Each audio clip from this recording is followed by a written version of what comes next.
आज की वीडियो में हम symptoms and transmission of infections के बारे में पढ़ेंगे। सिम्टम्स किसे कहा जाता है? अलामात या निशानी को। और ट्रांसमिशन किसे कहा जाता है? ट्रांसमिशन कहते हैं मुंतकिल होने को, यानी एक जगह से दूसरी जगह जाने को या ट्रांसफर होने को। और इन्फेक्शंस क्या होते हैं? इन्फेक्शंस उन खास बीमारियों को कहा जाता है जो तब होती हैं जब हमारे जिस्म में जरासीम दाखिल हों। जैसे कि इस तस्वीर में हम देख रहे हैं एक ह्यूमन बीइंग या इंसान की तस्वीर। तो अगर जर्म्स हमारे जिस्म में दाखिल हों और किसी बीमारी की वजह बने तो उसको कहा जाता है इन्फेक्शन। और जर्म्स क्या होते हैं, यानी जरासीम क्या होते हैं? जरासीम छोटी छोटी सी लिविंग थिंग्स को कहा जाता है, यानी ये माइक्रो ऑर्गेनिजम्स होते हैं।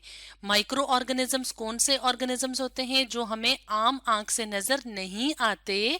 इनको देखने के लिए हमें इस तरह की मशीन या माइक्रोस्कोप की जरूरत पड़ती है। तो जर्म्स कौन से माइक्रो ऑर्गेनिजम्स होते हैं?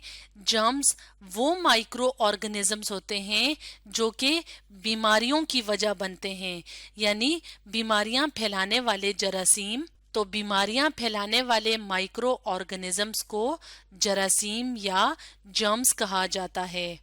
और जर्म्स की मुख्तलिफ किस्में होती हैं, जैसे कि वायरसेस, बैक्टीरिया और फंजाई।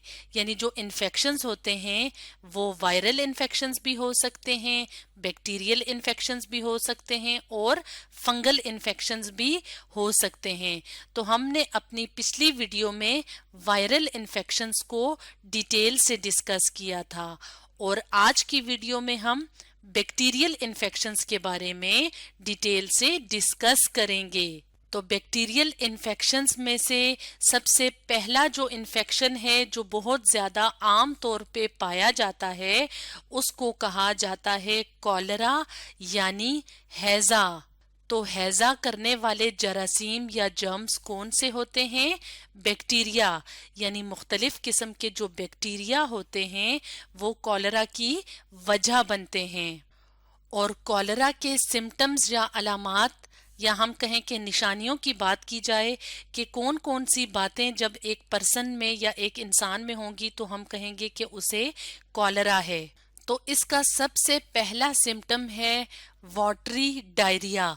डायरिया कहा जाता है इसहाल या दस्त को, या हम ये कहें कि लूज मोशन को कहा जाता है, जिसे पेचिश भी कहा जाता है। तो इसमें क्या होता है कि मरीज को बार बार लूज मोशन की शिकायत होती है और बार बार इस मरीज को वॉमिटिंग यानी उल्टी आती है।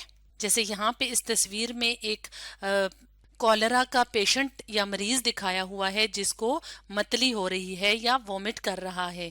इसके अलावा ये जो पेट वाला एरिया होता है, पेट वाली जगह होती है, यहाँ पे दर्द महसूस होता है। और ऐसा मरीज जिसको कॉलरा हो तो वो डिहाइड्रेशन भी उसे हो जाती है। डिहाइड्रेशन का क्या मतलब होता है? पानी की कमी, यानी बार बार जो है वो लूज मोशन या वाटरी डायरिया की वजह से, वॉमिटिंग की वजह से इस तरह का जो मरीज होता है उसके जिस्म में डिहाइड्रेशन या पानी की कमी हो जाती है। तो ये तो थी अलामात जो कि कॉलरा के मरीज में नजर आती हैं। अब अगर ट्रांसमिशन की या मुंतकिली की बात की जाए कि ये जरासीम कैसे मुंतकिल होते हैं, तो इस इन्फेक्शन के जरासीम मुंतकिल होते हैं पानी के जरिए, यानी वो पानी जो हम पीते हैं, इस्तेमाल करते हैं पीने के लिए, उसमें अगर गंदा पानी शामिल हो जाए, यानी साफ पीने वाले पानी में अगर गंदा पानी शामिल हो जाए और ऐसे पानी को अगर हम उबाले बगैर इस्तेमाल करें तो इसमें कॉलरा फैलाने वाले जरासीम मौजूद होंगे। यानी कॉलरा फैलाने वाले जो बैक्टीरिया हैं वो इस पानी में मौजूद होंगे और अगर इस तरह का पानी हम पीने के लिए इस्तेमाल करेंगे तो कॉलरा होने के चांसेस ज्यादा हो जाएंगे। तो वाटर के अलावा जो हम खुराक खाते हैं अगर वो साफ ना हो, जरासीम से पाक ना हो, تو پھر بھی کولرا ہونے کے چانسز زیادہ ہو جاتے ہیں. مثال کے طور پہ جو سبزیاں اور پھل ہم کھاتے ہیں اگر ہم بازار سے خرید کے اور اس کو دھوئے بغیر استعمال کریں گے تو ان کے اوپر جراثیم ہوں گے. لیکن اگر ہم انہیں دھو لیں تو یہ جو جراثیم ہوں گے زیادہ تر جو بیکٹیریا ہیں وہ ختم ہو جائیں گے.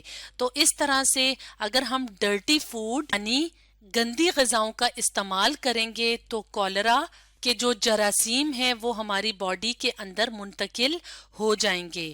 اور اس بیماری سے اگر بچنے کی بات کی جائے تو اس کے بچاؤ کا سب سے پہلا طریقہ یہ ہے کہ وہ پانی جو ہم پیتے ہیں وہ بوائلڈ ہونا چاہیے، یعنی ابلا ہوا پانی ہمیں استعمال کرنا چاہیے تاکہ اس کے اندر اس طرح کے جراثیم موجود نہ ہوں. اور پانی کے علاوہ ایک اور پریونشن یا ایک اور حفاظتی جو سٹیپ ہے یا حفاظتی قدم ہے وہ یہ ہے کہ ہمیں زیادہ سے زیادہ صاف غذا کا استعمال کرنا چاہیے. تو ہمیں ایوائڈ کرنا چاہیے اسٹریٹ وینڈر سے فوڈ لینے میں. اسٹریٹ وینڈرز کسے کہا جاتا ہے؟ ریڑی والے کو، یعنی جو ٹھیلوں پہ یا ریڑیوں پہ جو فوڈ ملتے ہیں، مختلف طرح کی کھانے کی چیزیں ملتی ہیں جیسے کہ چپس، برگر وغیرہ. تو اس طرح کے خوراک یا فوڈ کو کھانے سے ہمیں گریز یا منع کرنا چاہیے، یعنی ایوائڈ کا مطلب ہے بچنا یا منع کرنا. اور جو سبزیاں اور پھل ہم بازار سے لے کے آتے ہیں تو ان کو کھانے سے پہلے ہمیں دھونا چاہیے. ویجیٹیبل سبزیوں کو کہتے ہیں اور فروٹس پھلوں کو کہتے ہیں. تو پھل اور سبزیاں دھو کے استعمال کرنی چاہیے. تو ان مختلف حفاظتی طریقوں سے ہمیں کولرا سے بچنے میں آسانی ہوتی ہے. تو یہ تو تھا ایک طرح کا بیکٹیریل انفیکشن. اب ہم ایک اور بیکٹیریل انفیکشن کو ڈسکس کر لیتے ہیں جو کہ ہے ٹائیفائڈ فیور. فیور کہتے ہیں بخار کو، اور ٹائیفائڈ فیور جو ہوتا ہے وہ ایک خاص قسم کا بخار ہوتا ہے. اور یہ بخار کس جراثیم کی وجہ سے ہوتا ہے؟ اس کی وجہ ہوتی ہے بیکٹیریا، یعنی مختلف اقسام کے بیکٹیریا ہوتے ہیں جس کی وجہ سے ٹائیفائڈ فیور ہوتا ہے. تو ٹائیفائڈ فیور کی اگر علامات کی بات کی جائے یعنی ان کی نشانیوں کی بات کی جائے تو جیسے کہ نام سے ظاہر ہے کہ یہ ایک خاص قسم کا بخار ہوتا ہے. تو اس میں سب سے پہلی علامت کیا ہے؟ ہائی فیور، یعنی جو بخار ہوتا ہے مریض کو وہ بہت زیادہ ہوتا ہے. ہائی کا مطلب زیادہ، فیور بخار. اور ایک اور علامت جو کہ اس بخار میں ہوتی ہے وہ ہے ایبڈومینل پین. تو ایبڈومینل پین کسے کہا جاتا ہے؟ ایبڈومن کہتے ہیں پیٹ والی جگہ، یعنی یہ جو پیٹ ہے یہ ایبڈومینل ایریا ہوتا ہے. اور پین درد، یعنی پیٹ میں درد محسوس ہوتا ہے جب کسی پرسن کو ٹائیفائڈ فیور ہو. اور اس کے علاوہ لاس آف ایپیٹائٹ، یعنی جو ٹائیفائڈ فیور کے مریض ہوتے ہیں ان کو بھوک نہیں لگتی. ایپیٹائٹ کہتے ہیں بھوک کو، یا بھوک کم لگتی ہے عام لوگوں کے مقابلے میں. تو یہ تو تھیں کچھ علامات جو کہ ٹائیفائڈ فیور کے مریض میں نظر آتی ہیں. اور اس انفیکشن کی منتقلی کی بات کی جائے کہ کیسے جرمز یا جراثیم منتقل ہوتے ہیں تو ٹائیفائڈ فیور کے جو جرمز یعنی جو بیکٹیریل جرمز ہوتے ہیں وہ منتقل ہوتے ہیں واٹر کے تھرو، یعنی جو ہم پینے کا پانی استعمال کرتے ہیں اگر وہ صاف نہ ہو تو اس کے اندر مختلف قسم کے جراثیم ہوتے ہیں، اور اس طرح کے گندے پانی پینے سے یہ جراثیم ہمارے جسم میں داخل ہو سکتے ہیں اور مختلف انفیکشنز کی وجہ بنتے ہیں، جن میں سے ایک انفیکشن ہے ٹائیفائڈ فیور. تو پانی کے علاوہ ٹائیفائڈ فیور کے جرمز فوڈ کے تھرو بھی یعنی فوڈ کے ذریعے بھی منتقل ہو سکتے ہیں. مثال کے طور پہ اگر ہم بازار سے کوئی سبزی لے کے آتے ہیں اور اس کو دھوئے بغیر استعمال کرتے ہیں تو یہ جو جراثیم ہوتے ہیں جیسے کہ ٹائیفائڈ فیور کے جراثیم کی بات کریں تو یہ ہمارے جسم میں منتقل ہو سکتے ہیں اگر ہم خوراک جو استعمال کر رہے ہیں وہ صاف نہ ہو. تو یہ تو تھی ٹرانسمیشن کے کچھ ذرائع جس کی وجہ سے جراثیم منتقل ہوتے ہیں. اب اگر پریونشن یا حفاظتی تدابیر کو دیکھا جائے تو اس کی حفاظتی تدابیر میں سے سب سے پہلی ہے بوائلڈ واٹر کو استعمال کر. यानी जो पीने का पानी हम इस्तेमाल कर रहे हैं उसको उबाल के इस्तेमाल करना, और इसके अलावा रेडी वगैरह से खाने को यानी जो खाने की अशिया हैं उसको खरीदने से परहेज करना चाहिए। तो स्ट्रीट वेंडर्स किसे कहा जाता है? जो गली में रेडी वाले होते हैं।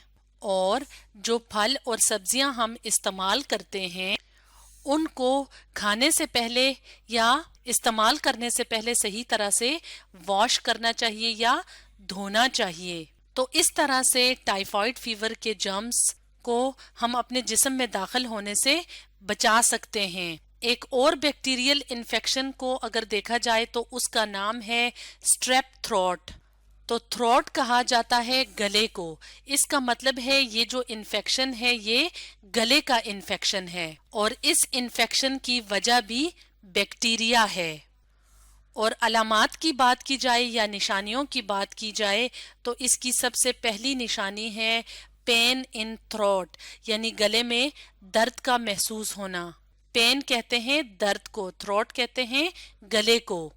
इसके अलावा फीवर यानी बुखार का होना और हेडेक यानी सर में दर्द। तो ये क्या हैं? ये स्ट्रेप थ्रोट की अलामात हैं या निशानियां हैं। और अगर इस इन्फेक्शन की मुंतकिली या ट्रांसमिशन की बात की जाए तो ये इन्फेक्शन फैलता है स्लाइवा सिक्रीशन के जरिए। तो सिक्रीशन कहते हैं बनाने को, और स्लाइवा किसे कहते हैं? स्लाइवा कहा जाता है थूक को, यानी हमारे मुंह में ये जो पानी की तरह का बनता है इसको स्लाइवा कहा जाता है। तो ये बीमारी मुंतकिल हो सकती है थूक के जरिए, यानी एक ऐसा मरीज जिसको स्ट्रेप थ्रोट है तो वो बार बार अगर नीचे थूकेगा तो उसके स्लाइवा के अंदर ये स्ट्रेप थ्रोट वाले जरासीम मौजूद होंगे। और इस इन्फेक्शन से अगर बचने की बात की जाए यानी प्रिवेंशन की बात की जाए तो इससे बचा जा सकता है हाथों को साफ रख के, यानी हाथ हर वक्त साफ होने चाहिए ताकि बीमारियां फैलाने वाले जो जरासीम हैं जैसे कि स्ट्रेप थ्रोट के जो बैक्टीरिया हैं वो हाथ के जरिए हमारे जिस्म में मुंतकिल ना हो। इसके अलावा छींकते या खांसते वक्त, यानी एक ऐसा मरीज जिसको के स्ट्रेप थ्रोट इन्फेक्शन है तो वो छींक रहा है या खांस रहा है तो उसको उस टाइम माउथ को यानी अपने मुंह को कवर करना चाहिए ताकि उसके जो जरासीम है यानी इस बीमारी के जो जरासीम है मुख्तलिफ वो हवा में मुंतकिल ना हो सकें। तो आज हमने symptoms and transmission of infections में बैक्टीरियल इन्फेक्शंस के बारे में डिस्कस किया।